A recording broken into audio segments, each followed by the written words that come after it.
Somebody in the United States reported to Twitter that there was a list of 40,000 Twitter accounts who were all BJP sympathizers or BJP supporters, Hindutva nationalists. And this was prepared and emailed to Twitter by an entity called DFRLabs. Now, this is part of Atlantic Council. This is based again in the East Coast.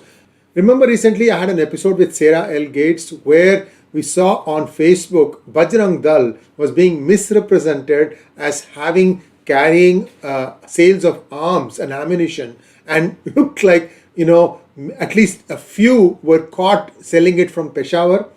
Most likely the equipment that was left behind by the United States. I had the discussion. So go back to that. This one happened in June 2021, where they reported to, and I'm going to show you the slide deck. This was released as part of Twitter Files number 17 by Matt Taibbi.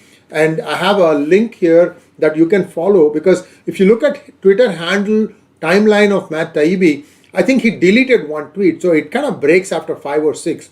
The list is actually 21 tweets long, except the 6th, which is deleted, of course. So you have 1, 2, 3, 4, 5, 7, and so on and so forth. I have given you the link of that. You can certainly read the entire chain. What I'm going to talk about here is the specific thing that how 40,000 Twitter accounts were shown as being mouthpieces, voices of BJP in not only in India, but also in the United States. If you see some of the names that are there, you will just laugh. Here we go.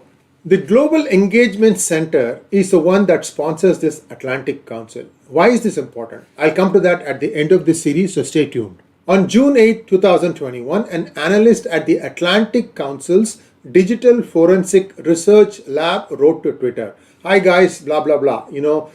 Around 40,000 Twitter accounts that our researchers suspect are engaging in inauthentic behavior and Hindu nationalism more broadly." I will put this list also. Right now, there's so much load on Google Docs that it is not able to show. I was able to see some pages, so definitely you will be by the time you are up. So do look at that also, because it's possible your name might also be there. The person who sent it was a guy called Andy Carvin. Now, DFRLab said it was 40,000 accounts, paid employees or possibly volunteers of Bharatiya Janata Party. But there were many ordinary Americans too, with no connection to India, have never stepped outside of their own state. Here we go. I'll show you some examples. There was one whose name is 𝗥𝗲𝗲𝗲𝗲𝗲𝗲𝗲𝗲. He said, "I have no connection with any Hindu folks. I'm just a Reagan Republican in Connecticut." CT is Connecticut. That's a state.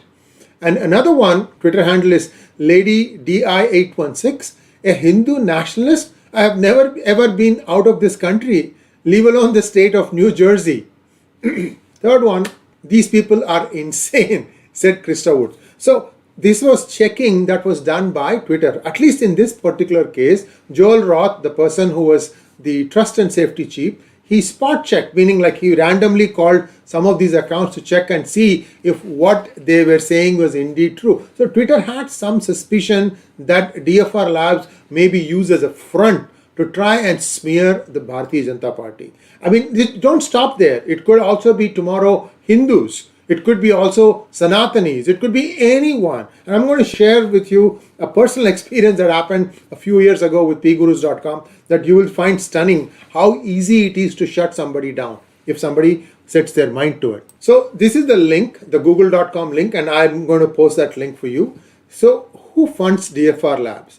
DFRLabs is funded by the United States government, specifically the Global Engagement Center. Now, who funds GEC? There is a chart. I'm going to show it to you. Just stay till the end of this video. When asked, the director of DFRLab, he denies that it uses its tax money to track Americans, saying the GEC grants have an exclusively international focus. Now, take my example.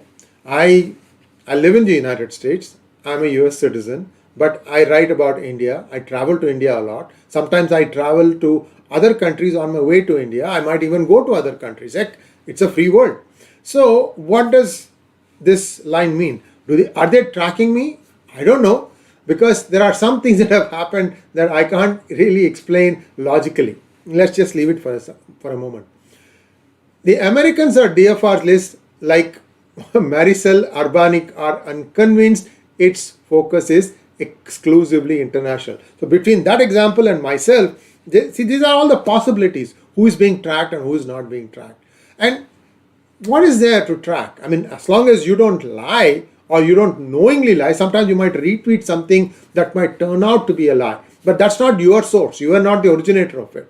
And sometimes you might tweet wrong too. You forget to put a not when you had intended to put a not. So things like that. Is it possible that somebody broke through the Twitter login password, even two-factor authentication, and then got access to these accounts and then used some sort of bots to generate, and then once all that was done, then go back to Twitter and present the evidence? Look, here is a list of 40,000 people who appear to be sympathizers or on paid volunteers of Bharatiya Janata Party. It's as outrageous as it sounds, but this is what some people are up to. And I'm going to shed some light on who could be the DFRLab's persons, because there's some names came out when that AK-47s and guns and ammunition were being sold by Facebook pages with the name Bajrang Dal.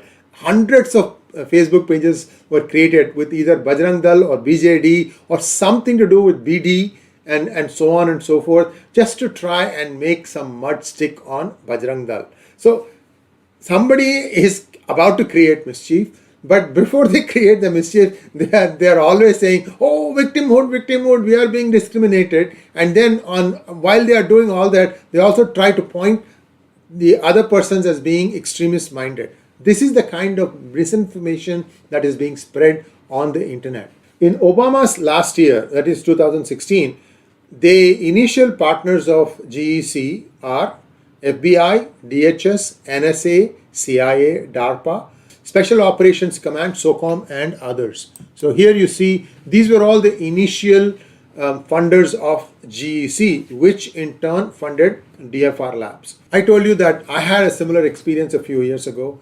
I don't know if our viewers remember, for a few days PGurus.com site was down. The complete site was down. What happened? One article of investigative nature that we wrote got copied by a newly created website with dates which are easily verifiable, and in that they copied this article from PGurus and then published it as if it's their own, then predated their article to make it look like their article was original and that we were copying it. Then they went and complained to DMCA and got and DMCA in turn gave it to my hosting provider, which in its infinite wisdom should have told me that this is the complaint. Well, they said they did, but I did not see it because it was in my spam folder. I can't help it. But instead of taking down that one article, even that was wrong, they took down the entire site. Then I started investigating. Then I saw that there was something hidden in the spam folder, took it out and read it. And the complainant was some, very generic Indian name out of Malabar Hill, Mumbai. Just Malabar Hill. No street address, no, flat number, nothing. And then there was a phone number also. I called up that phone. That phone number doesn't exist. So my hosting provider, without even doing basic checks of whether the complainant was legit or not, shut down my site. I had to go back and kick every step of the way and kick and scream and kick, saying that, look, this is a fake complaint. You cannot act on this. And I showed all the data. And also, the interesting thing is, this is where the Dumbos are working. When they created the article, the creation date was actually the folder which ended up being the path of the article. You get it? So by the name there itself, they were giving it away that they had created this article at a later date.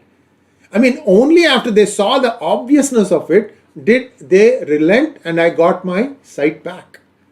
See, this kind of mischief happens all the time. You thought that, running pgurus.com is fun?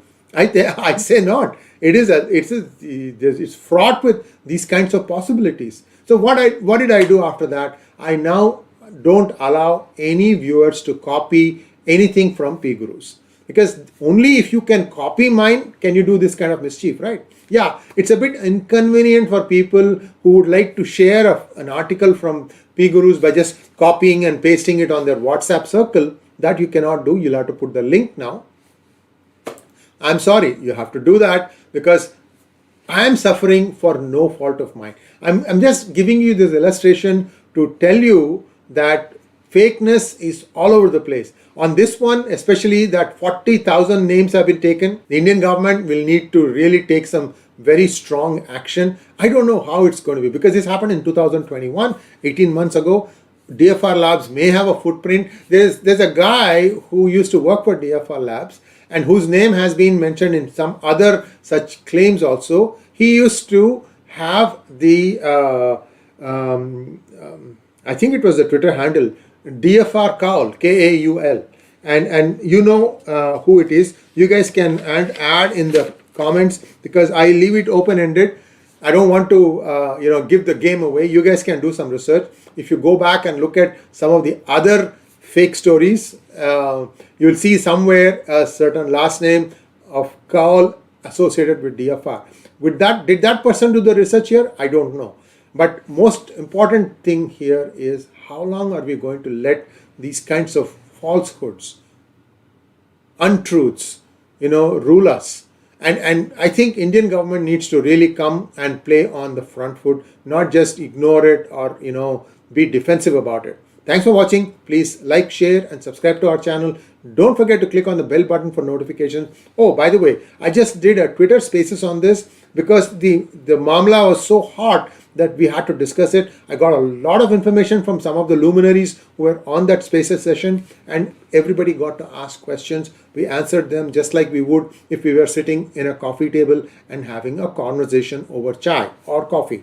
So I encourage you all to join our Twitter Spaces sessions, and if you don't have a Twitter account, you'll have to create one account. I also encourage you to do that. After you create your Twitter account, you need to follow Sri Iyer 1 and you might also want to follow PGurus 1 because sometimes the Spaces gets done by one or the other depending upon what timeline it is. Thanks for